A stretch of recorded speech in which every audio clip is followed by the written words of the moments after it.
अनमोल प्रमोद शर्मा से पूछने लगता है, आपको याद नहीं है वो पेंटिंग जिसकी वजह से पार्टी में यशवर्धन की बेइज्जती हुई थी?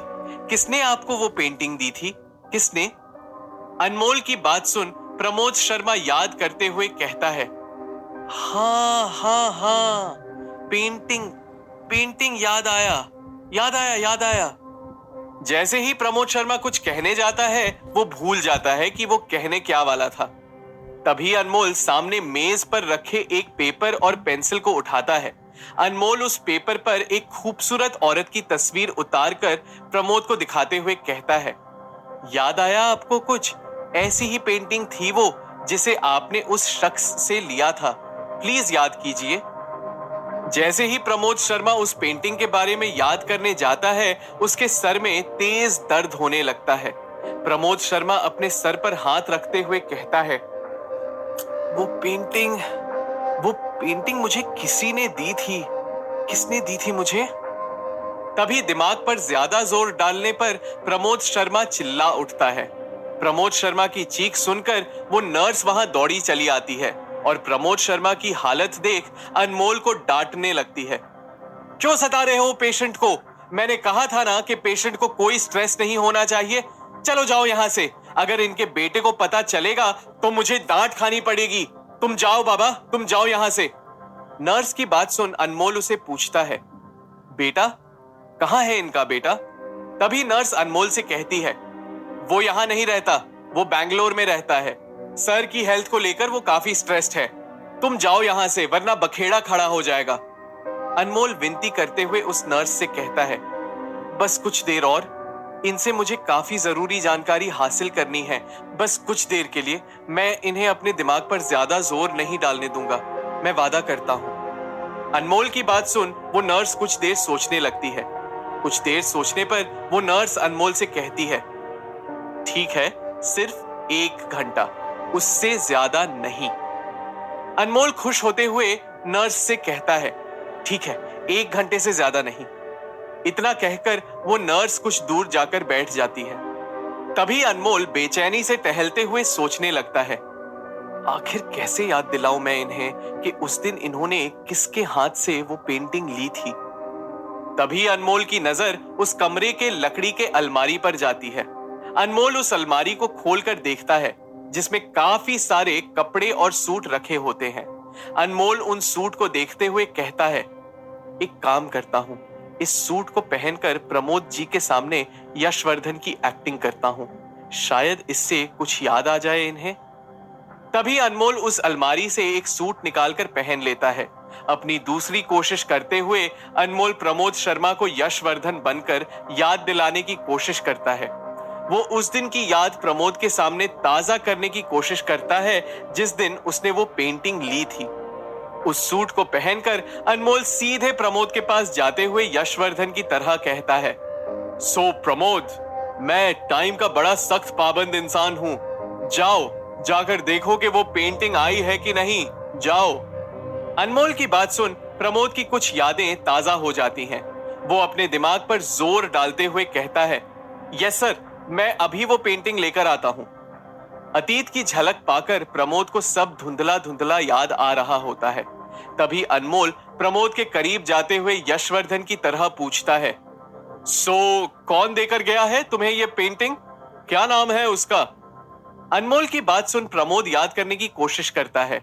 वो याद करते हुए कहता है, वो पेंटिंग मुझे याद नहीं आ रहा। तभी अनमोल को मदन गुप्ता का कॉल आता है। वो तुरंत ही मदन गुप्ता का कॉल कट कर फोन अपने जेब में डाल लेता है। तभी प्रमोद के सर में काफी दर्द होना शुरू हो जाता है। अनमोल उसे शांत करते हुए कहता है, ठीक है अंकल, शांत हो जाइए वरना वो नर्स मुझे बाहर निकाल देंगी। तभी वो नर्स प्रमोद के बेटे से बात कर रही होती है। वो प्रमोद शर्मा की हालत उसके बेटे से कहती है और फोन रख देती है। फोन रखकर वो नर्स सीधे अनमोल की ओर आती है और अनमोल से कहती है, देखो बाबा, प्रमोद जी के बेटे का कॉल था, उसे पता चलेगा तो ठीक नहीं होगा, तुम यहां से अभी चले जाओ। तभी अनमोल उस नर्स से कहता है, अभी 1 घंटा पूरा नहीं हुआ है, प्लीज बस कुछ देर और। अनमोल की बात सुन नर्स चिढ़ते हुए अनमोल से कहती है, जल्दी करो रे बाबा, तुम्हारा जो कुछ भी पूछना पाछना है। तभी अनमोल दीवार पर लगी घड़ी पर वक्त गुजरता देख सोच रहा होता है, बस कुछ ही देर बाकी है, कैसे भी करके मुझे अंकल को उस शख्स का नाम याद दिलाना ही होगा। क्या करूं क्या करूं। तभी अनमोल की नजर दीवार पर लगे कैलेंडर पर जाती है। उस कैलेंडर के पास जाकर देखने पर अनमोल को एक खास तारीख पर कुछ लिखा दिखाई देता है। अनमोल उस तारीख पर लिखा हुआ नोट पढ़ता है जिस पर लिखा होता है 25 अप्रैल कुकू का बर्थडे। उसी वक्त अनमोल मुड़ता है और नर्स से पूछता है, मैडम ये कुकू कौन है? नर्स अनमोल से कहती है, कुकू प्रमोद सर के बेटे हैं। नर्स की बात सुन अनमोल अपने आप से कहता है, ये क्या इत्तेफाक है, 25 अप्रैल को प्रमोद सर के बेटे का बर्थडे भी है और इसी दिन वो पेंटिंग का वाकया भी हुआ था।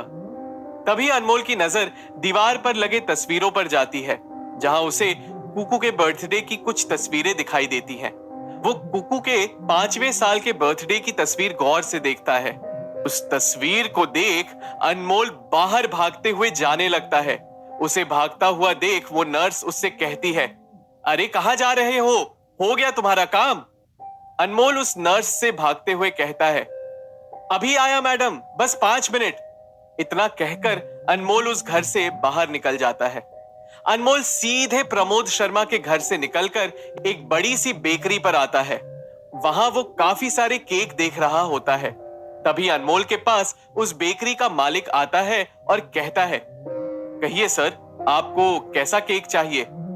अनमोल उस बेकरी के मालिक से कहता है, मुझे एक बड़ा black forest cake spherical shape का चाहिए।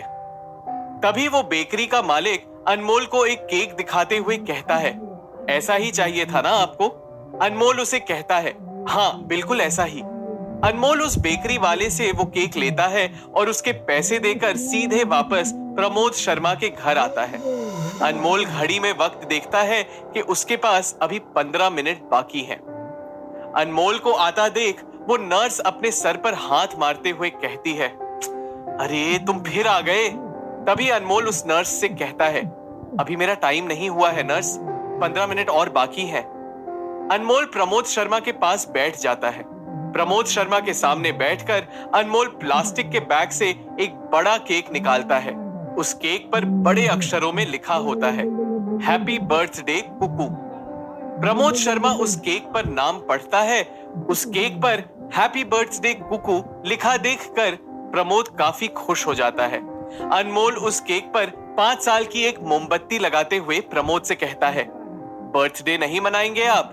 आज आपका कुकू 5 साल का हो गया है। अनमोल की बात सुन प्रमोद कहने लगता है, हाँ मेरा कुकू आज 5 साल का हो गया है। अपने अतीत की झलक पाकर प्रमोद की याददाश्त थोड़ी थोड़ी आ रही होती है। तभी प्रमोद शर्मा अपने अतीत की यादों में खोते हुए कहने लगता है, आज के दिन मैंने कुकू को प्लास्टिक गन गिफ्ट की थी जिससे वो सारा दिन शोर मचाते हुए खेलता ही रहता था। तभी अनमोल प्रमोद से पूछता है, और क्या क्या हुआ था उस दिन, शुरुआत से बताइए।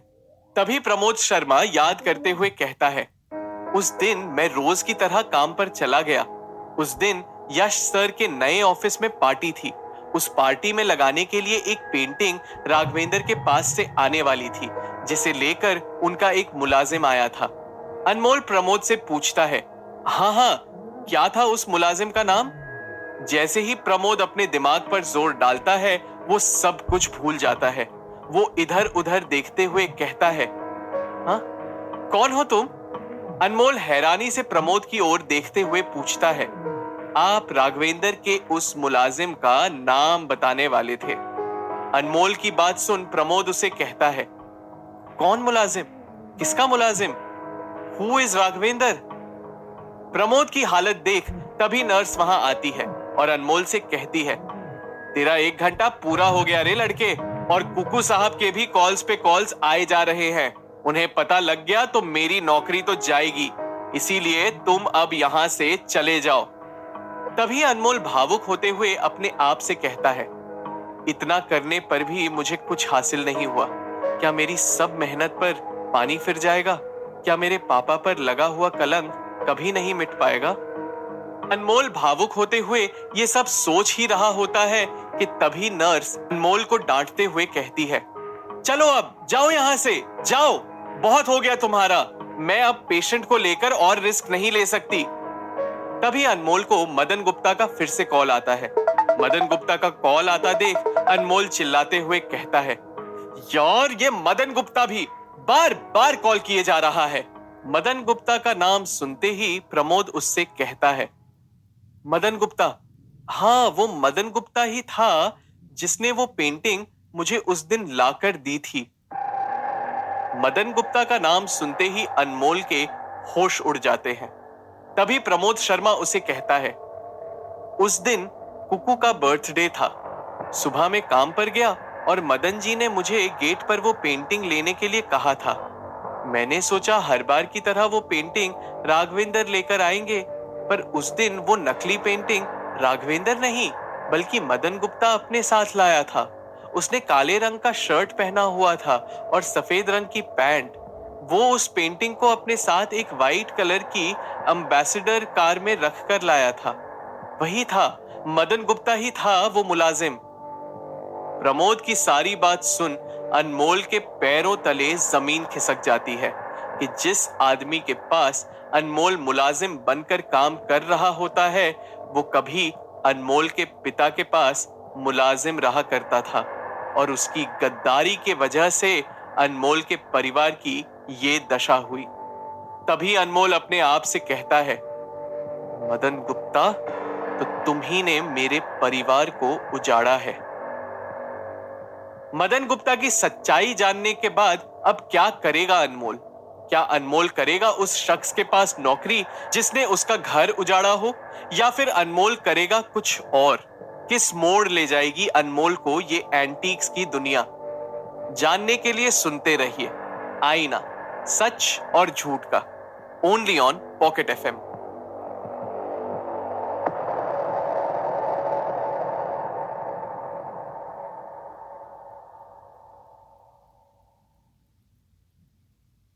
प्रमोद शर्मा से मदन गुप्ता की कड़वी सच्चाई जानने के बाद अनमोल हक्का बक्का रह जाता है।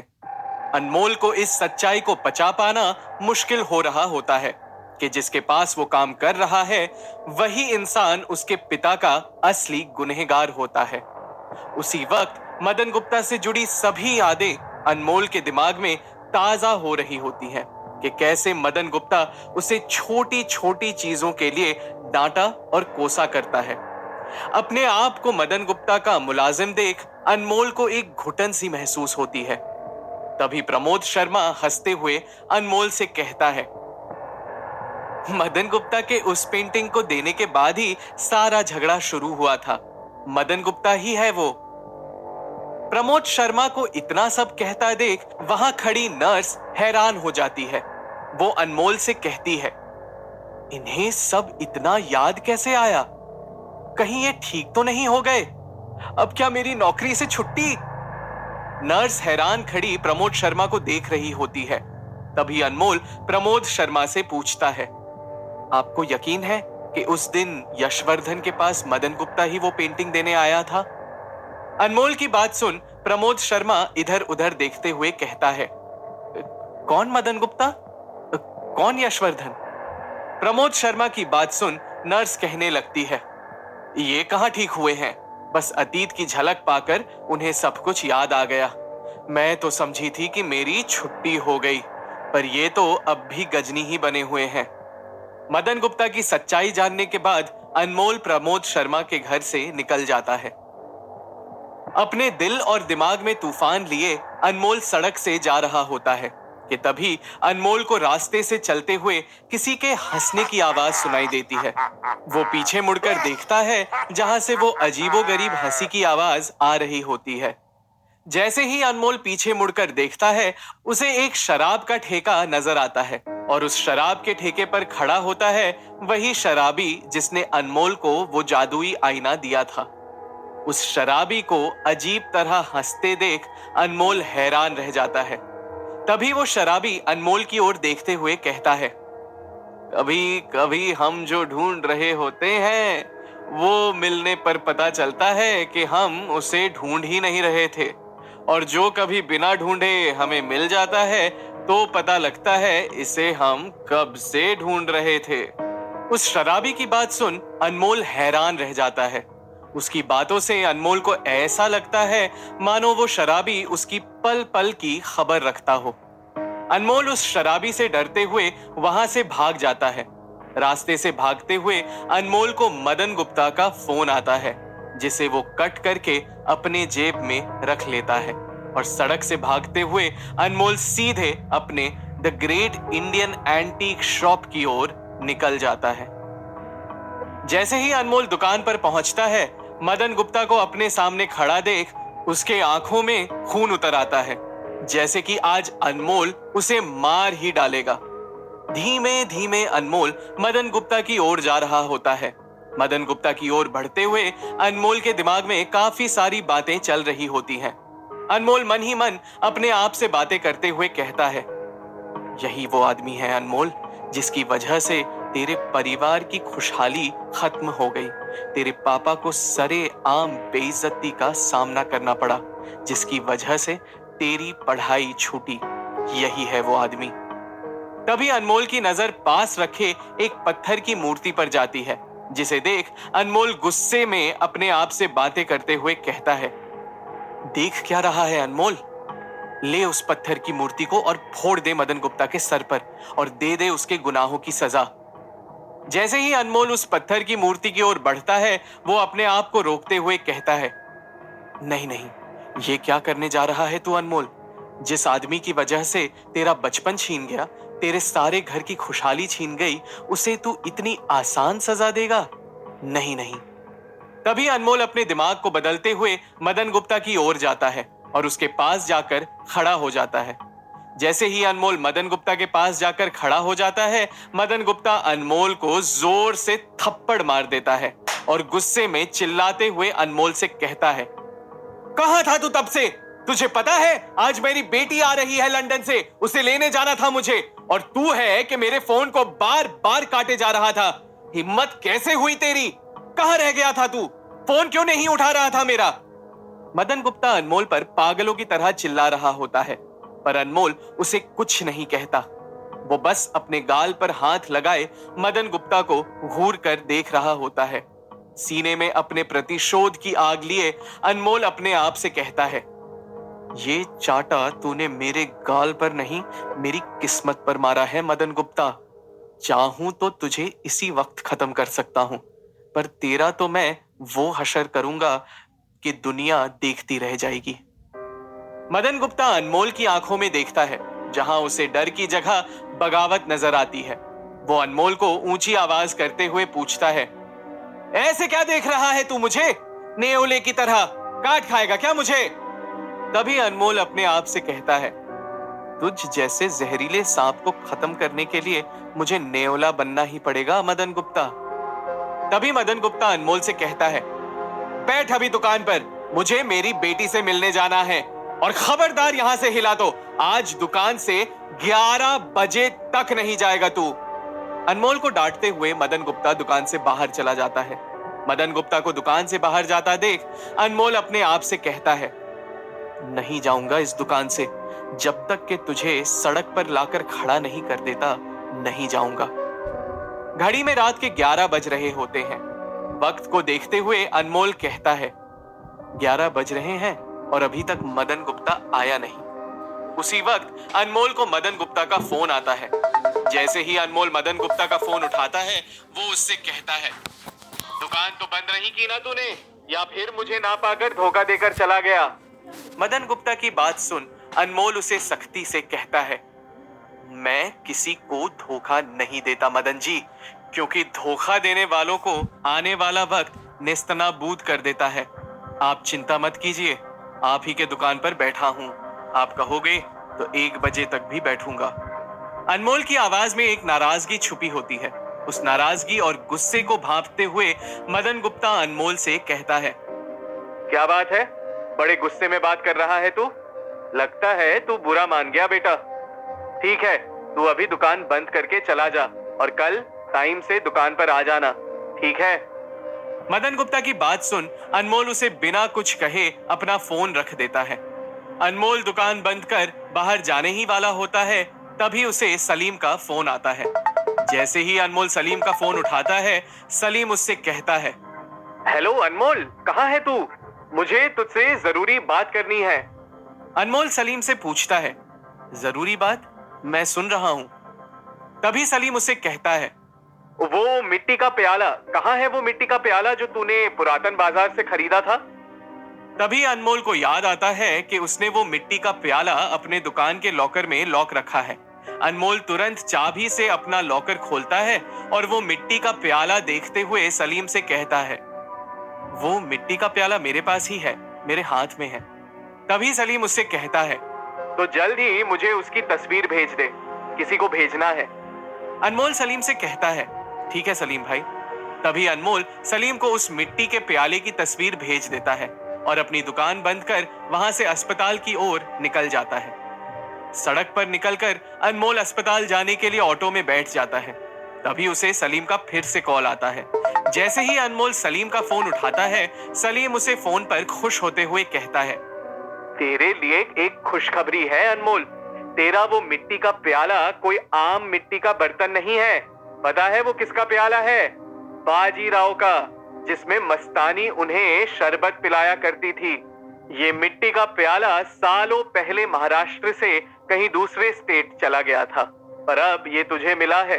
इसके आराम से तुझे 8 लाख रुपए मिल जाएंगे। सलीम की बात सुन अनमोल उससे पूछता है, तो अब क्या करना है इसका? सलीम उसे कहता है, इस प्याले को प्रोफेसर प्रभाकर के पास तुझे ले जाना है, जिन्होंने मुझे इस प्याले के बारे में बताया है। वो ये प्याला तुझसे खरीद लेंगे। बस कल तू इनके दुकान पर चले जाना। अनमोल सलीम से कहता है, ठीक है सलीम भाई। तभी सलीम अनमोल के आवाज में एक भारीपन महसूस करता है। वो अनमोल से पूछता है, तू ठीक तो है ना?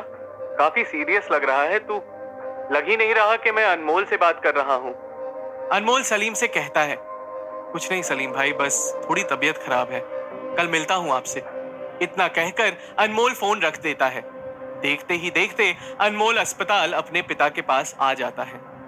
अस्पताल पर आने पर अनमोल देखता है कि डॉक्टर अनमोल के पिता को चेक कर रहे होते हैं। अनमोल अपनी माँ के पास जाता है और पूछता है, कैसी है पापा की तबीयत माँ? अनमोल की माँ उसे कहती है, डॉक्टर साहब अभी आए हैं, देख रहे हैं। अनमोल डॉक्टर की ओर देखता है, जो गौर से राघवेंद्र के सारे रिपोर्ट देख रहे होते हैं। उन सारी रिपोर्ट्स को देखने के बाद डॉक्टर रूम के बाहर आते हैं। डॉक्टर को आता देख अनमोल उनकी ओर बढ़ते हुए पूछता है, क्या हुआ डॉक्टर साहब, सब ठीक तो है ना? अनमोल की बात सुन डॉक्टर उसे समझाते हुए कहता है, देखो अनमोल, सब कुछ ठीक तो है, पर जैसे ही अनमोल डॉक्टर के मुंह से पर सुनता है, वो परेशान हो उठता है। तभी अनमोल डॉक्टर से पूछता है, पर क्या डॉक्टर साहब? डॉक्टर अनमोल को समझाते हुए कहने लगता है, तुम्हारे पापा की लंग्स कुछ ज्यादा ही खराब हो चुके हैं। इसके ऑपरेशन के लिए हमें एक स्पेशल सर्जन को बुलाना पड़ेगा। डॉक्टर की बात सुन अनमोल उसे कहता है, तो बुलाइए उस स्पेशल सर्जन को मेरे पापा के इलाज के लिए। तभी डॉक्टर उसे कहता है, हम उस डॉक्टर को बुला तो लेंगे, पर उसके लिए तुम्हें और पैसों का इंतजाम करना होगा। डॉक्टर की बात सुन अनमोल कहता है, और कितने पैसे डॉक्टर साहब? डॉक्टर अनमोल से कहता है, और 10 लाख रुपए। डॉक्टर की बात सुन वहां खड़ी अनमोल की मां परेशान होते हुए कहती है, और 10 लाख? पहले ही 15 लाख हमें भारी पड़ रहे थे, कहां से लाएंगे हम इतने पैसे? अनमोल की मां की बात सुनकर डॉक्टर उन्हें कहता है, अगर लंग्स इतने खराब नहीं होते तो शायद इतने पैसों की जरूरत नहीं होती। हम इसमें कुछ नहीं कर सकते। अब जो भी कर सकता है वो स्पेशलिस्ट सर्जन ही कर सकता है। डॉक्टर की बात सुन अनमोल सोचने लगता है और कहता है, आप पैसों की चिंता मत कीजिए डॉक्टर साहब, मैं पैसों का इंतजाम कर लूंगा। अनमोल की बात सुन डॉक्टर उसे कहता है, 7 दिन है तुम्हारे पास। 7वें दिन तुम्हारे पापा का ऑपरेशन करना ही पड़ेगा। तब तक तुम पैसों का इंतजाम कर लो। अनमोल से बात कर डॉक्टर वहां से चला जाता है। तभी अनमोल की मां उसे कहती है, इतने पैसों का इंतजाम कहां से करेगा तू? अनमोल अपनी मां को दिलासा देते हुए कहता है, तू फिक्र मत कर मां, मैं कैसे भी करके पैसे कमा लूंगा, पर पापा को कुछ नहीं होने दूंगा। अपनी माँ को दिलासा देकर अनमोल सीधे अस्पताल से अपने घर चला जाता है। क्यों कर रहा है अनमोल अपने पिता को धोखा देने वाले के पास नौकरी? क्या ले पाएगा अनमोल मदन गुप्ता से अपने? कह दिया कि पैसों का इंतजाम हो जाएगा, पर साथ दोस्तों, अभी खरीदिए कोई भी कॉइन पैक और एंजॉय कीजिए एड फ्री लिसनिंग।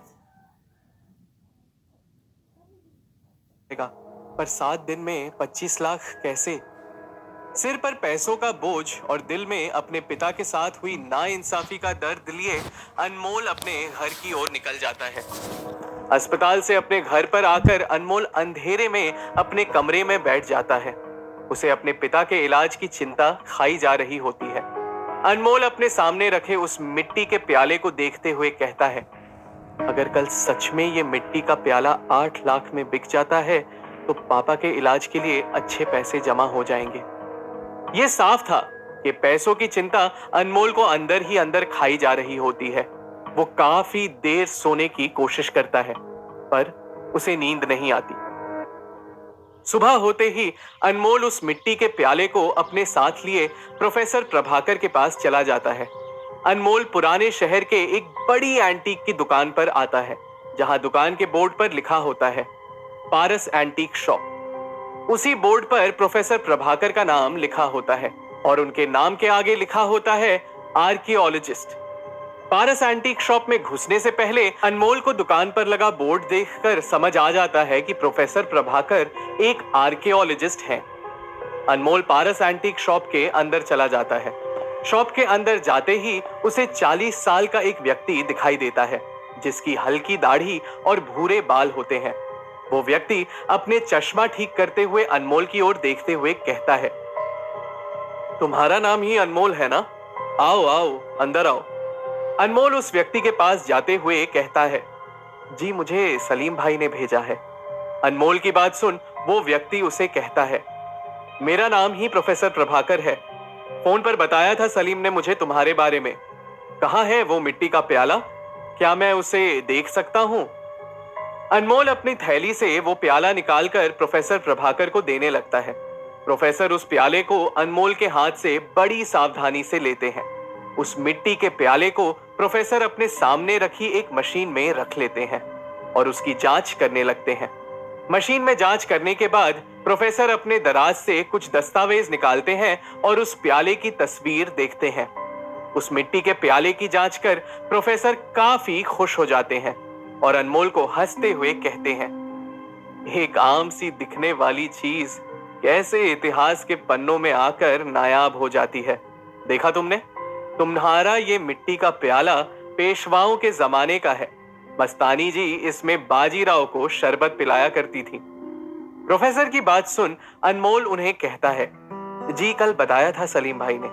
तभी प्रोफेसर अनमोल से पूछता है, कहाँ मिला तुम्हें ये प्याला? अनमोल प्रोफेसर से कहता है, वो जो पुरातन बाजार है ना, वहां से। प्रोफेसर ताज्जुब करते हुए कहते हैं, या तो तुम्हारी नजर गजब की है या तुम्हारी किस्मत कमाल की। खैर जो भी हो, पर चीज तुमने अच्छी पाई है। इसका मैं तुम्हें 8 लाख दे सकता हूं। प्रोफेसर की बात सुन अनमोल अपना सर हिलाता है। तुरंत ही प्रोफेसर अनमोल से उसका बैंक डिटेल्स लेता है और अनमोल के बैंक में सारे पैसे ट्रांसफर कर देता है। प्रोफेसर प्रभाकर को मिट्टी का प्याला बेचकर अनमोल सीधे अस्पताल जाने के लिए ऑटो में बैठ जाता है। ऑटो में बैठकर अनमोल अस्पताल जाते हुए सोचता है, इन पैसों के बारे में माँ से कहता हूँ। 8 लाख की बात सुनते ही माँ काफी खुश हो जाएगी। तभी अनमोल को कुछ याद आता है और वो अपने आप से कहता है, माँ से पहले सलीम भाई से कहता हूँ कि इस मिट्टी के प्याले के मुझे 8 लाख रुपए मिले हैं, वो भी खुश हो जाएंगे। तुरंत अनमोल अपना फोन निकालता है और सलीम को फोन लगाता है। जैसे ही सलीम अनमोल का फोन उठाता है, अनमोल उसे कहता है, हेलो सलीम भाई, आपसे जरूरी बात करनी थी।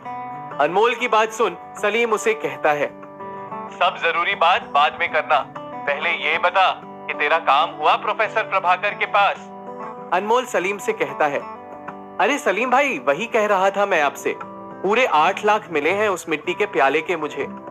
अनमोल की बात सुन सलीम खुश होते हुए कहता है, चल तेरा एक बड़ा काम हो गया और तेरे चेहरे पर खुशी देख मुझे और खुशी हो रही है, वरना कल तेरा वाकई में काफी मूड ऑफ था। अनमोल सलीम से कहता है, हाँ सलीम भाई, इस डील की वजह से थोड़ा रिलीव्ड फील कर रहा हूँ। तभी सलीम उसे कहता है, तू अपने मूड को ऐसे ही रखना, अभी मुझे काम है, मिलता हूँ तुझसे। इतना कहकर सलीम फोन रख देता है। ऑटो में बैठा अनमोल अस्पताल की ओर जा रहा होता है। तभी अचानक से अनमोल को काफी गर्मी महसूस होने लगती है। उसके जेब में वो आईना अजीब तरह व्यवहार करने लगता है। तेजी से उस आईने से एक रोशनी निकल रही होती है। जैसे ही अनमोल अपने आईने को देखने के लिए जेब में हाथ डालता है, उसे महसूस होता है कि उसका आईना गर्म हो चुका है। वो आईना काफी तेजी से चमकने लगता है और देखते ही देखते जो ऑटो सड़क पर चल रहा होता है, उसका नियंत्रण अपने आप खोने लगता है। वो ऑटो अपने आप हैदराबाद की गलियां चलने लगता है। ऑटो का नियंत्रण खोता देख ड्राइवर हैरानी से कहता है, अरे ये क्या हो रहा है? मेरा ऑटो काबू में क्यों नहीं आ रहा? अनमोल ड्राइवर से कहता है, अरे देख कर चलाओ भैया, कहीं किसी को लग ना जाए। ऑटो ड्राइवर अनमोल से कहता है, कुछ समझ नहीं आ रहा भाई, ये ऑटो मेरे काबू में नहीं आ रहा, ये तो अपने आप ही चला जा रहा है। हैदराबाद की गलियों से होते हुए वो ऑटो पुराने शहर के एक एंटीक की दुकान के बाहर आकर रुक जाता है। अनमोल और ड्राइवर ऑटो से नीचे उतरते हैं। ऑटो ड्राइवर अनमोल से कहता है, ये क्या मेरा ऑटो पंचर हो गया और ये ऐसे कैसे यहां तक आ गया? ऑटो ड्राइवर हैरानी से अपने ऑटो को देखते हुए कहता है, इससे पहले तो ऐसा कभी नहीं हुआ, पता नहीं। ऑटो को देखते हुए ड्राइवर अनमोल से कहता है, यहां से आप दूसरा ऑटो ले लीजिए भैया, जब से मेरी गाड़ी में बैठे हो कुछ ना कुछ हुए जा रहा है। इतना कहकर वो ड्राइवर अपने ऑटो को लिए वहां से चला जाता है। जैसे ही अनमोल मुड़कर देखता है, कुछ ही दूर से उसे एक छोटी सी दुकान के बाहर काफी भीड़ दिखाई देती है। उस भीड़ को देख अनमोल भी उसी की ओर चला जाता है। अनमोल उस दुकान के बाहर आकर खड़ा हो जाता है। उसी वक्त अनमोल के जेब से एक तेज रोशनी निकल रही होती है, जो उस आईने की होती है। वो अपने जेब में हाथ डालकर अपना जादुई आईना बाहर निकालता है। उस आईने की तेज रोशनी देख अनमोल हैरान होने लगता है। अनमोल उस आईने को देख सोचने लगता है, क्या हो गया है मेरे आईने को, ये चमक क्यों रहा है? तभी अनमोल की नजर उस दुकान पर जाती है जिसके बाहर वो खड़ा होता है। अनमोल देखता है कि वो दुकान किसी और चीज की नहीं, बल्कि वो एक एंटीक की दुकान है। वो एंटीक की दुकान इतनी पुरानी होती है कि उस दुकान का बोर्ड भी पूरी तरह जंग खा चुका होता है, जिसका नाम पढ़ पाना भी मुश्किल होता है। उस एंटीक की दुकान को देख अनमोल अपने आईने की तरफ देखते हुए कहता है, क्या मेरा आईना मुझे यहाँ तक लाने के लिए अजीब व्यवहार कर रहा था? हो ना हो मेरे आईने की जादुई शक्ति ही मुझे यहाँ तक लेके आई है। अनमोल को अब इस बात का दिलासा हो जाता है कि उसके आईने ने ही उसे यहाँ तक लाया है। अनमोल उस दुकान की भीड़ की ओर देखता है जहां सभी लोग एंटीक ले रहे होते हैं। अनमोल उस भीड़ को हटाते हुए दुकान के अंदर दाखिल होता है। जैसे ही अनमोल दुकान में दाखिल होता है, वहां वो एक 60 साल के बूढ़े दुकानदार को देखता है, जिसके बाल लाल होते हैं और उसने सफेद रंग का ढीला पैजामा और कुर्ता पहना होता है। अनमोल को देख वो दुकानदार कहता है, ले लो भाई, बिग सेल है, लाइफ टाइम में वन टाइम ऑफर, फिर ऐसा ऑफर नहीं मिलेगा कभी। उस दुकानदार की बात सुन अनमोल उस दुकान में काफी सारी चीजें देखने लगता है। उस दुकान में एंटीक कपड़ों की तरह एक के ऊपर एक रखे होते हैं। तभी अनमोल का आईना तेजी से चमकने लगता है। अनमोल अपने आईने में देखता है कि दुकान के दूसरे कोने में एक छोटा तांबे का बर्तन रखा हुआ होता है। अपने आईने में उस बर्तन को देख अनमोल उसे तुरंत ही उठा लेता है। उस तांबे के बर्तन को अपने हाथ में लिए अनमोल उस दुकानदार से कहता है, कितने का है ये चाचा? वो दुकानदार अनमोल से कहता है, जो समझ में आए दे दो बेटा। कहा ना सेल चल रही है, एक काम कर, इसके मुझे 500 रुपए दे दे। उस दुकानदार की बात सुन अनमोल हैरानी से उसे देख रहा होता है। तुरंत ही अनमोल अपने जेब से 500 रुपए निकालकर उस दुकानदार को दे देता है। उस तांबे बर्तन को अपने हाथ में थामे अनमोल वहां से सीधे अस्पताल के लिए निकल जाता है। दूर शराब के ठेके पर बैठा वो शराबी जिसने अनमोल को आईना दिया था, वो अनमोल को अपने शराब के गिलास में देख रहा होता है, जहां वो अपने हाथ में तांबे का बर्तन पकड़कर जा रहा होता है। वो शराबी अनमोल को अपने शराब के गिलास में देखते हुए कहता है, अभी तू सोच नहीं सकता अनमोल कि ये आईना तुझे और कहां कहां ले जाएगा, और आने वाला वक्त तेरे लिए काफी मुश्किल से भरा है। वो शराबी अनमोल को देख हंसने लगता है। पुराने शहर की गलियों से निकलकर अनमोल अपने पिता से मिलने अस्पताल आता है। अनमोल अस्पताल पहुंचकर मन ही मन बड़ा खुश होते हुए कहता है, 8 लाख रुपए की बात सुनते ही माँ कितनी खुश हो जाएगी, अभी माँ से कहता हूँ। अस्पताल की सीढ़ियों से होते हुए अनमोल सीधे अपने पिता के कमरे में दाखिल होता है। जैसे ही अनमोल अपने पिता के कमरे में घुसता है, वो देखकर हैरान हो जाता है कि अस्पताल का सारा कमरा खाली है। अपने माता पिता को अस्पताल के कमरे में ना पाकर अनमोल चौंक जाता है। वो उस खाली कमरे में इधर उधर देखते हुए कहता है, माँ, पापा। वो देखता है कि सारा कमरा खाली है। उसकी सारी खुशी जो अस्पताल आते वक्त उसके चेहरे पर थी, वो अब खत्म हो जाती है। तभी वो अपने आप को शांत करते हुए कहता है, जरूर डॉक्टर ने दूसरे कमरे में पापा को शिफ्ट किया होगा। तभी अनमोल पास से गुजर रही नर्स को पकड़कर पूछता है, मेरे पापा कहाँ गए? उन्हें किसी और रूम में शिफ्ट किया है क्या?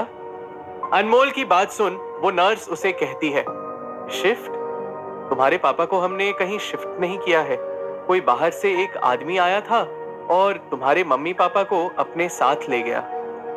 नर्स की बात सुन अनमोल के होश उड़ जाते हैं। उसका सारा शरीर ठंडा होने लगता है, क्योंकि अनमोल को अपने माता पिता की कोई जानकारी नहीं होती कि वो लोग अभी कहां हैं और अस्पताल से कहां गायब हो गए। तभी अनमोल परेशान होते हुए उस नर्स से कहता है, कौन आया था यहाँ और कौन ले गया मेरी माँ और पापा को? नर्स अनमोल को ताज्जुब भरी नजरों से देखते हुए कहती है, मुझे नहीं पता वो आदमी कौन था जो अपने साथ तुम्हारे मम्मी पापा को ले गया।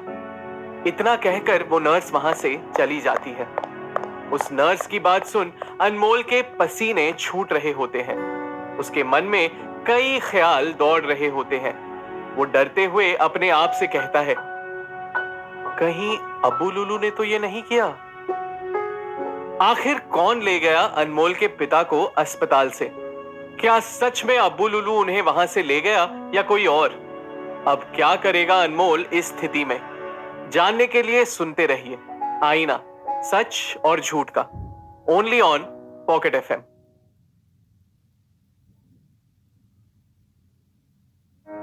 अपने परिवार को अस्पताल में ना पाकर अनमोल बेचैन हो उठता है। उसे कुछ समझ नहीं आ रहा होता है कि वो आखिर क्या करे। तभी अनमोल अपनी जेब से फोन निकालता है और अपनी माँ को कॉल करता है। काफी बार कॉल करने पर अनमोल की माँ का फोन बंद आ रहा होता है। घबराते हुए अनमोल जोया को कॉल करता है, पर जोया अनमोल का फोन नहीं उठा रही होती है।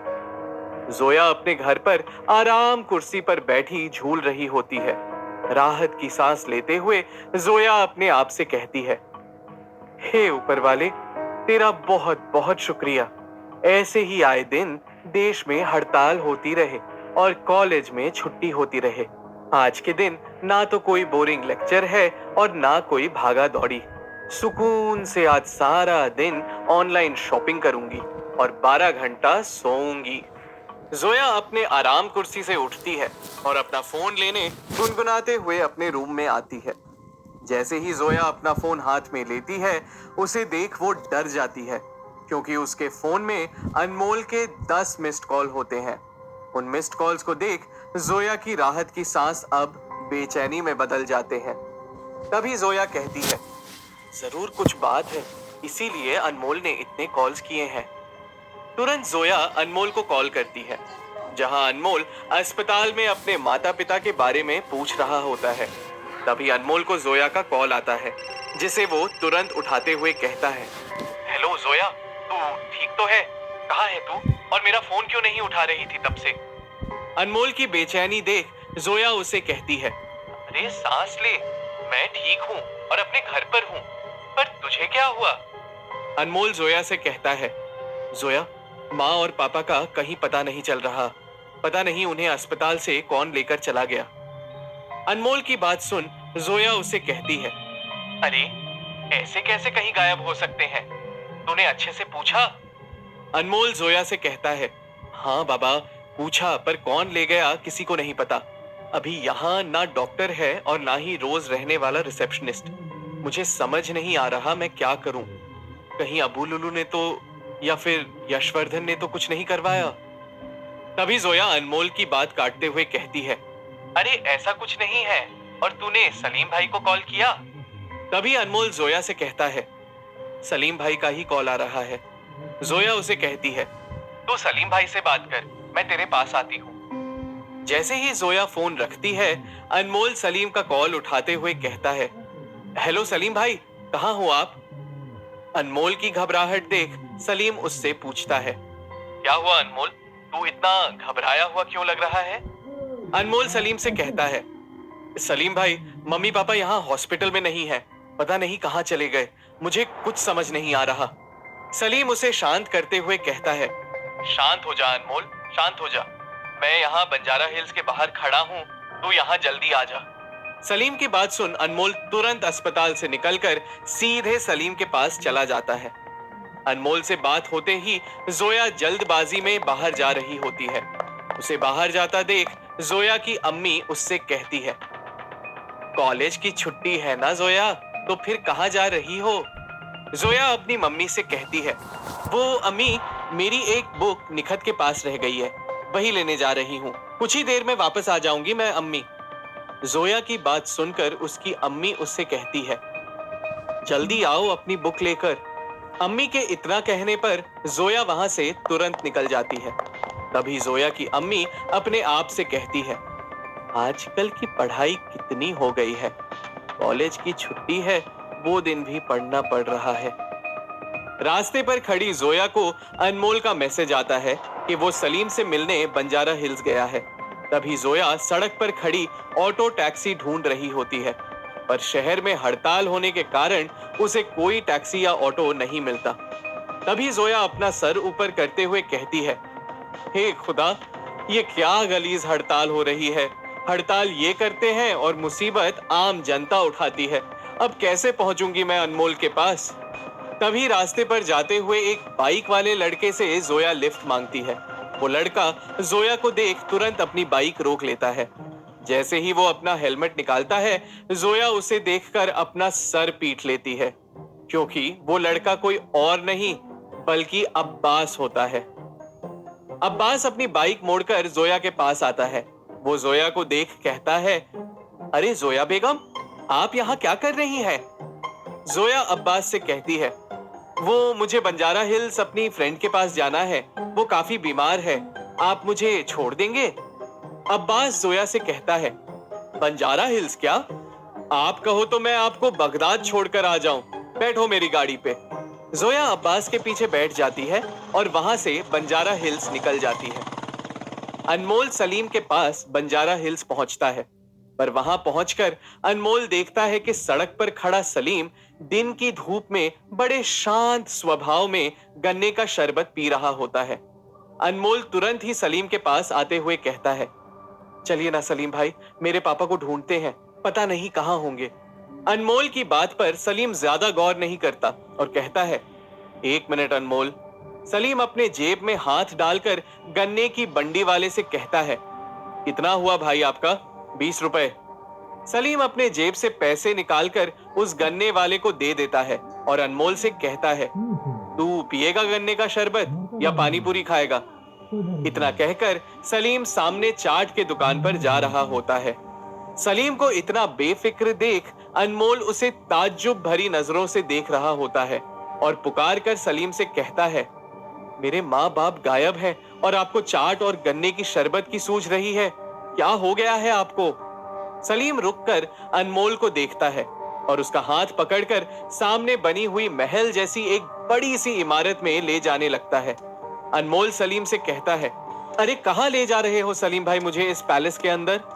पर जैसे ही सलीम अनमोल को कुछ ही दूर उस महल नुमा इमारत में ले आता है तो उसके अंदर चिकित्सा क्षेत्र देख वो समझ जाता है कि वो कोई होटल या पैलेस नहीं बल्कि एक अस्पताल है।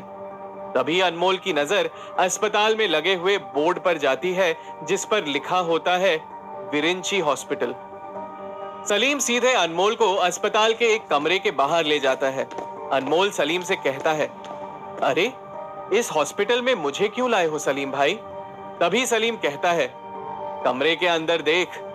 जैसे ही अनमोल अस्पताल के कमरे के अंदर देखता है तो उसे अपने माँ बाप दिखाई देते हैं। वो तुरंत अपने माता पिता की ओर बढ़ते हुए कहता है, माँ पापा आप लोग यहाँ इस हॉस्पिटल में कैसे? तभी अनमोल की माँ उससे कहती है, बेटा सलीम हमें यहाँ लेकर आया है। अपनी माँ की बात सुन अनमोल सलीम की ओर मुड़ता है और जैसे ही अनमोल कुछ कहने वाला होता है सलीम उसे रोककर अपनी बात कहता है, पता है अब तू क्या कहेगा, यही ना कि इतने महंगे हॉस्पिटल में इलाज कैसे होगा वगैरह वगैरह। यहाँ इस हॉस्पिटल में मेरी अच्छी पहचान है, बाहर जितना खर्च होगा यहाँ भी उतना ही होगा, पर यहाँ तेरे पापा का इलाज बहुत अच्छे से हो जाएगा। सलीम की बात सुन अनमोल उसे कहता है, थैंक यू सलीम भाई, आज के जमाने में कोई अपने सगे के लिए इतना नहीं करता, आपने मेरे लिए इतना किया, थैंक यू। सलीम अनमोल को डांटते हुए कहता है, अरे इसमें थैंक यू की क्या बात है? सलीम के इतने कॉन्टैक्ट्स हैं, तेरे पापा के काम ना आए तो ये सारे कॉन्टैक्ट्स क्या काम के? यहाँ के सर्जन मेरे काफी अच्छे दोस्त हैं, बहुत अच्छे से होगा तेरे पापा का इलाज। क्या तेरे अम्मी अब्बू मेरे अम्मी अब्बू नहीं है? सलीम की बात सुन अनमोल उसे गले से लगाकर कहता है, आपने जो मेरे लिए किया है ना सलीम भाई, उसका एहसान मैं 7 जन्मों तक भी नहीं चुका पाऊंगा। अनमोल को थोड़ा भावुक देख सलीम उसे कहता है, अरे डेढ़ दिमाग, 7 जन्म की बात मत कर, बस एक ईरानी चाय पिला दे और अपना हिसाब चुकता कर। दोनों हंसते हैं और अस्पताल से बाहर निकलकर नुक्कड़ पर चाय पीने चले जाते हैं। जोया अब्बास के गाड़ी के पीछे बैठी होती है। हड़ताल की वजह से सारे रास्ते बंद होते हैं। जोया अपने सर पर हाथ मारते हुए कहती है, इन रास्तों को भी अभी बंद होना था। तभी अब्बास जोया से कहता है, कस के पकड़ लो जोया बेगम, अब देखो मैं कैसे गाड़ी चलाता हूँ। तभी अब्बास अपनी गाड़ी फुटपाथ पर चढ़ा लेता है और तेजी से अपनी गाड़ी भगाना शुरू कर देता है। अनमोल और सलीम दोनों चाय पी रहे होते हैं। सलीम अनमोल के लिए समोसा लाता है। तभी अनमोल की नजर समोसे पर लिपटे हुए अखबार पर जाती है। अनमोल उस अखबार पर 2 रूसी नागरिकों को देखता है और अखबार को सही कर खबर पढ़ने लगता है। अकबरी चावल के दाने के साथ पकड़े गए 2 रूसी नागरिक। तभी सलीम अनमोल से पूछता है, ये वो रूसी लोग हैं ना जिनके बारे में तू मुझे बता रहा था? अनमोल सलीम से कहता है, हाँ सलीम भाई, यही वो दाना है, इसे देकर ही मैंने मदन गुप्ता को उन रूसियों से बचाया था। इन्हें पुलिस ने पकड़ लिया तो मतलब मदन गुप्ता तक भी पुलिस कभी भी पहुंच सकती है। तभी सलीम अनमोल की बात रद्द करते हुए कहता है, मुझे नहीं लगता कि पुलिस अभी मदन गुप्ता के गिरेबान पर हाथ डालेगी। मदन गुप्ता जितना आम आदमी दिखाई देता जरूर है, पर उसकी पहुंच काफी दूर तक है। पुलिस उसे पकड़ भी लेगी तो भी वो जल्दी छूट जाएगा। जब तक पुलिस को कोई ठोस सबूत उसके हाथ नहीं लगते, पुलिस उस पर हाथ डालने की नहीं सोचेगी। अनमोल चाय की चुस्की लेते हुए कहता है, ये मदन गुप्ता से लेकर अब्बू लुलू जैसे लोगों की असल जगह जेल है, जेल। अनमोल की बात सुन सलीम उसे सलाह देता है, जितना हो सके इन लोगों से बचकर रह तू, और मेरी मान, उस मदन गुप्ता के यहाँ नौकरी करना बंद कर दे। पैसे तो वैसे ही कमा लेगा ना तू। अनमोल सलीम से कहता है, पैसे कमाए नहीं है सलीम भाई, जिस दिन खूब पैसे कमाऊंगा उस दिन मदन गुप्ता के यहाँ नौकरी करना बंद कर दूंगा। तभी जोया अब्बास की बाइक से उतरते हुए कहती है, थैंक यू अब्बास, अब तुम जाओ, मुझे यहीं आना था। अब्बास जोया से कहता है, फिर कब मिलोगी जोया? जोया उससे कहती है, जल्द ही। जैसे ही अब्बास वहां से जाता है, जोया की नजर सड़क पर खड़े सलीम और अनमोल पर पड़ती है। उन्हें यूं चाय पीता हुआ देख जोया उनके पास जाती है और अनमोल से पूछती है, क्या हुआ, अंकल आंटी के बारे में कुछ पता चला? तभी अनमोल जोया से कहता है, हाँ तुझे फोन करना भूल गया यार, सॉरी। वो सलीम भाई ने माँ और पापा को दूसरे हॉस्पिटल में शिफ्ट किया था। तभी जोया गुस्से में आते हुए अनमोल से कहती है, तुझे पता है मैं यहाँ कैसे कैसे करके पहुंची हूँ? एक फोन करके बता नहीं सकता था? जोया अनमोल पर गुस्सा कर रही होती है कि सलीम उससे कहता है, अब जाने भी दो जोया मैडम, हो गई गलती। तभी सड़क से कुछ पुलिस की गाड़ियां गुजर रही होती हैं। उन्हें देख सलीम परेशान हो जाता है।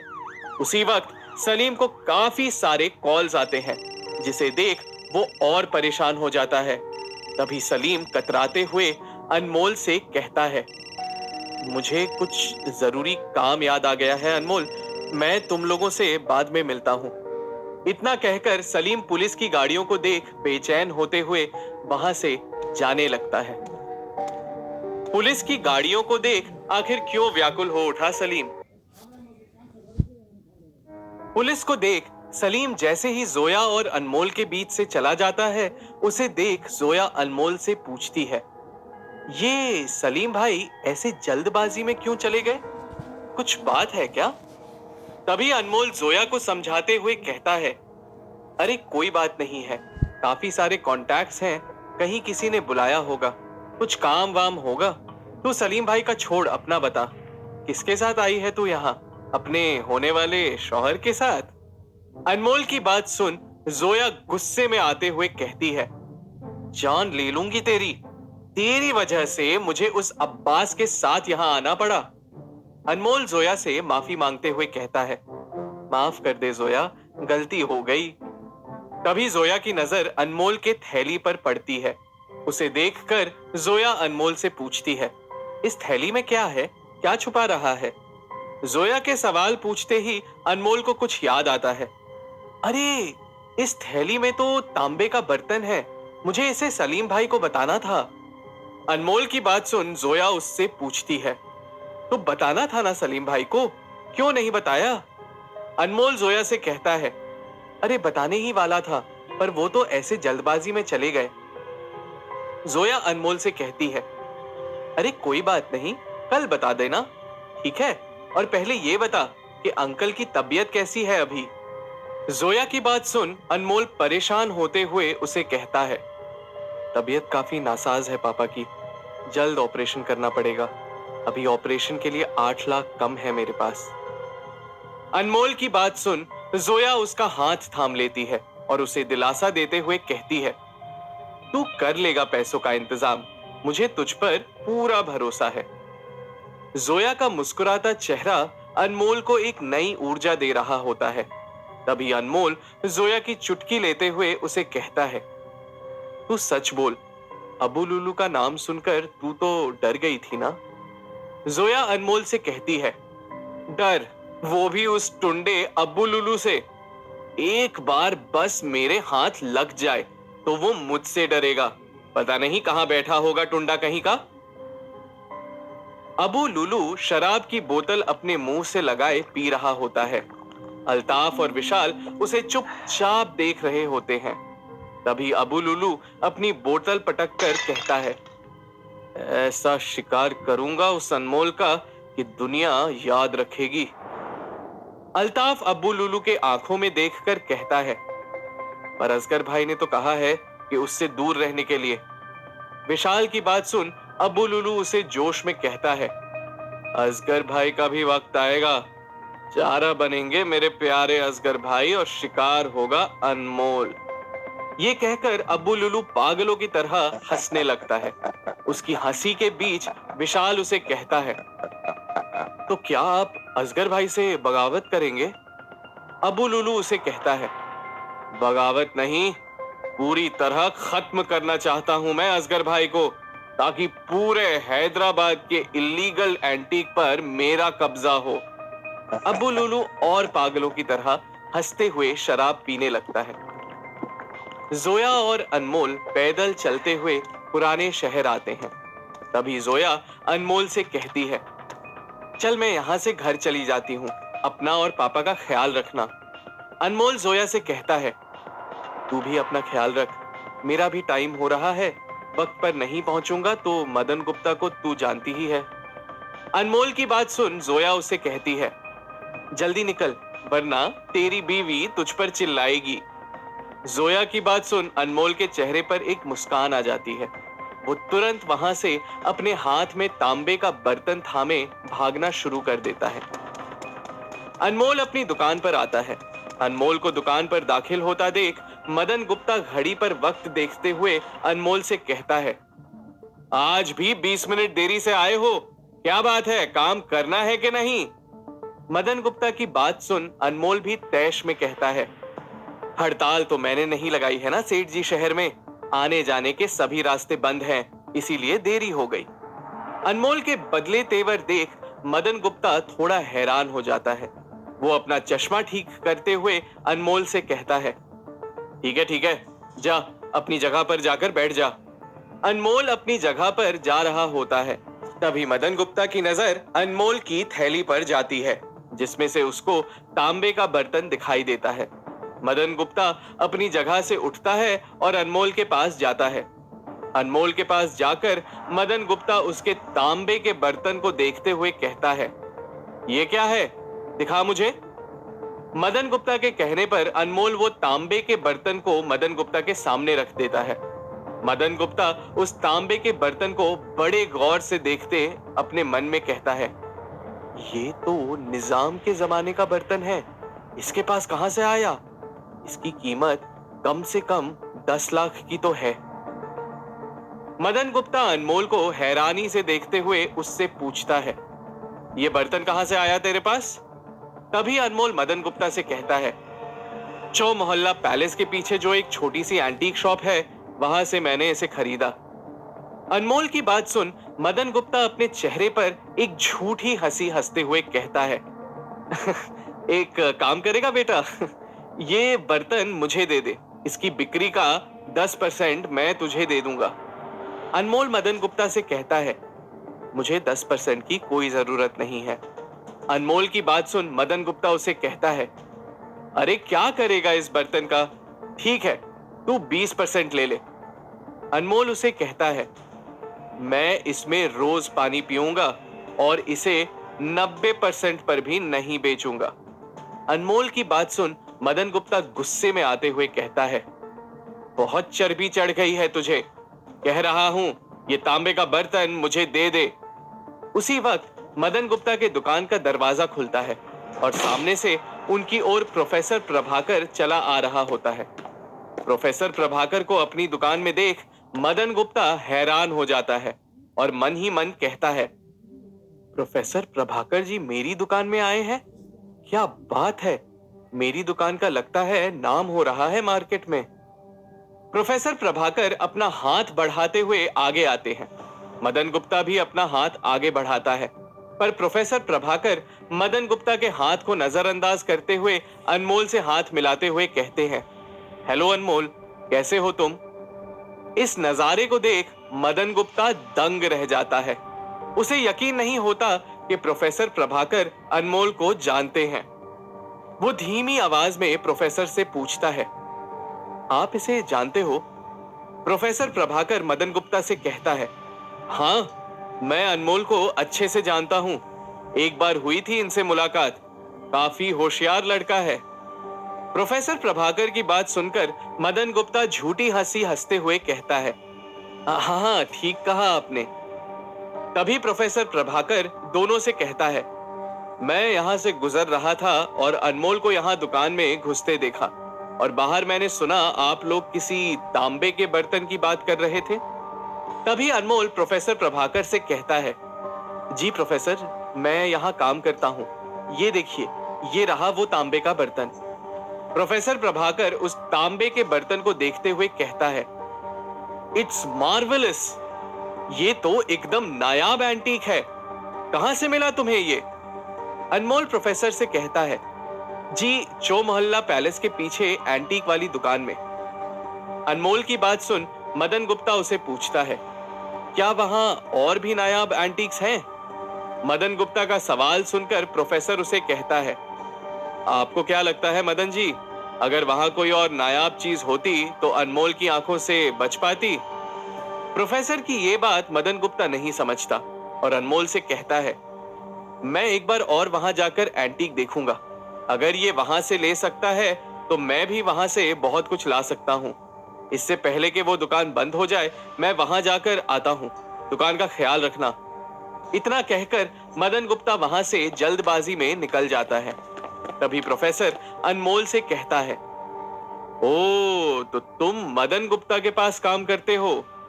प्रोफेसर की बात सुन अनमोल उनसे आग्रह करते हुए कहता है, जी मैं यही काम करता हूँ और मैं आपसे रिक्वेस्ट करता हूँ कि आप मदन गुप्ता को हमारी उस मिट्टी के प्याले की डील के बारे में कुछ ना कहें। प्रोफेसर अनमोल से कहता है, तुम चिंता मत करो अनमोल, मैं मदन गुप्ता से कुछ नहीं कहूंगा, पर हाँ मैं तुम्हारा ये तांबे का बर्तन खरीदना चाहता हूँ, क्योंकि उस निजाम के जामे में बना वो बर्तन अंदर से वाइट गोल्ड से बना हुआ है और इस पर जो तुम पत्थर देख रहे हो ये काफी बेशकीमती है। मैं तुम्हें इस एंटीक के 10 लाख देने के लिए तैयार हूं। प्रोफेसर की बात सुन अनमोल उसे कहता है, ठीक है ये बर्तन आप खरीद लीजिए, पर इसके बारे में मदन गुप्ता से कुछ मत कहना। प्रोफेसर अनमोल से कहता है, मदन गुप्ता को इस डील के बारे में भी कुछ नहीं पता चलेगा। प्रोफेसर अनमोल को 10 लाख रुपए ट्रांसफर कर देते हैं और वहां से चले जाते हैं। प्रोफेसर के जाते ही मदन गुप्ता हंसते हुए दुकान में दाखिल होता है और अनमोल को तमाचा मारता है। उस तमाचे को खाकर अनमोल अपने मन में कहता है, ये दूसरा तमाचा है जो तूने मुझे मारा है। सूद समेत सब वापस करूंगा मदन गुप्ता, बस वक्त आने दे। मदन गुप्ता अनमोल को डांटते हुए कहता है, मुझसे झूठ कह रहा था। जिस दुकान पर तूने मुझे भेजा है वो तो सालों से खुली ही नहीं है। लोग कह रहे थे वो तो काफी टाइम से बंद है। मदन गुप्ता की बात सुन अनमोल अपने मन में कहता है, शायद सालों बाद वो दुकान खुलने पर मेरा आईना वहां ले गया ताकि मैं उस बर्तन को खरीद सकूं। मदन गुप्ता अनमोल पर चिल्लाते हुए कहता है, मुझसे झूठ कह रहा है, मेरे दुकान से बाहर लोगों से मिलता है। याद रख, अब की बार तेरी कोई भी चीज मुझे गलत लगी तो मैं तुझे काम से निकाल दूंगा, समझा? मदन गुप्ता की डांट सुनकर अनमोल अपनी जगह पर बैठ जाता है। अपने दुकान का वक्त पूरा कर अनमोल अपने पिता से मिलने हॉस्पिटल निकल जाता है। जैसे ही अनमोल अस्पताल पहुंचता है अनमोल अपनी मां से पूछता है, मां पापा कैसे हैं? अनमोल की मां हंसते हुए उसे कहती है, वो देख कैसे हैं तेरे पापा। जैसे ही अनमोल मुड़कर अपने पापा की ओर देखता है वो हैरान हो जाता है। अनमोल के पापा किसी का हाथ थामे चल रहे होते हैं। अपने पापा को चलता देख अनमोल खुशी से अपनी मां से कहता है, ये सब कैसे मां? पापा चल कैसे रहे हैं? तभी अनमोल की मां उस लड़की की ओर आंख से इशारा करती है। उसी वक्त अनमोल की नजर उस खूबसूरत लड़की पर जाती है जो उसके पिता को चला रही होती है। उस लड़की की ओर देखते हुए अनमोल की मां कहती है, उस लड़की की वजह से तेरे पापा चल रहे हैं, जूनियर डॉक्टर नीलम। तभी डॉक्टर नीलम अनमोल के पिता को बेड पर सुला देती है और अनमोल के पास आकर कहती है, आप ही हो अनमोल? हाय, मैं डॉक्टर नीलम। अनमोल डॉक्टर नीलम से हाथ मिलाता है। तभी उसकी मां कहती है, ये डॉक्टर नहीं फरिश्ता है, फरिश्ता। खूब अच्छे से सेवा की है इसने तेरे पिता की, जिसकी वजह से ये आज चल रहे हैं। अनमोल डॉक्टर नीलम से हाथ मिलाते हुए कहता है, थैंक यू डॉक्टर, जितनी खूबसूरत आप हो उससे ज्यादा खूबसूरत आपका दिल है। मेरे पापा का ख्याल रखने के लिए थैंक्स। तभी जोया वहां टिफिन के डब्बे में कीमे का पराठा लिए खड़ी होती है। वो अनमोल को नीलम का हाथ पकड़े और उसकी तारीफ करते हुए सुन अनमोल को गुस्से से देख रही होती है। कैसे घूर रही है जोया अनमोल को किसी और लड़की की तारीफ करता देख। कहां ले जाएगी अनमोल को अब्बू